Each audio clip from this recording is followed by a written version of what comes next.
আজ আমরা দেখব যে কোনো সংখ্যার কিউ রুট কীভাবে নির্ণয় করতে হয় বা ঘনমূল। দেখো কিউ রুট করতে গেলে আমাদের প্রথমে 1 থেকে 9 বা 10 এই সংখ্যা পর্যন্ত কিউ আমাদের জানতে হবে। ঠিক আছে, উদাহরণের সাহায্যে দেখা যাক কীভাবে কিউ রুট নির্ণয় করব।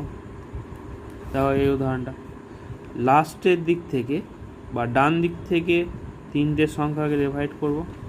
এবার দেখব লাস্টে কোন সংখ্যা আছে, 1 কোন সংখ্যার কিউ এর শেষে আছে, 1 কিউ এর শেষে আছে শুধুমাত্র। ঠিক আছে, এবার এইখানটাতে এই পুরোটা কাজ শেষ হয়ে গেল।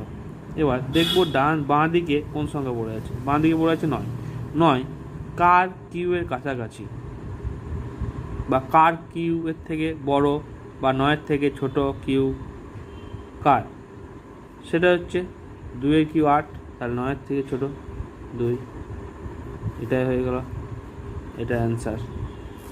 চল একই রকমভাবে দেখা যাক এইটা, ডান দিক থেকে 3টে সংখ্যা, লাস্টে কত আছে 5 কার শেষে আছে, 5 আছে 5-এর স্কোয়ার, 5-এর কিউ এর শেষে। ঠিক আছে, তাহলে এখানে 5 নামিয়ে দিলাম। এবার 91 মানে এইটা পুরোটা কাজ শেষ হয়ে গেল। ঠিক আছে, এবার এই 91 কার কিউ এর কাছাকাছি, সেটা হচ্ছে কার কিউ এর 4-এর কিউ এর কাছাকাছি। ঠিক আছে, এখানে 4 নামিয়ে দিলাম, এটাই হয়ে গেল এটার কিউ।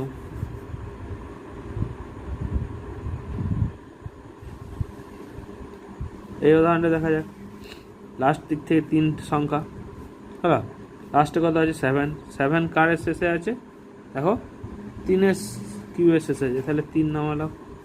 বার এটা পুরোটা কাজ কমপ্লিট।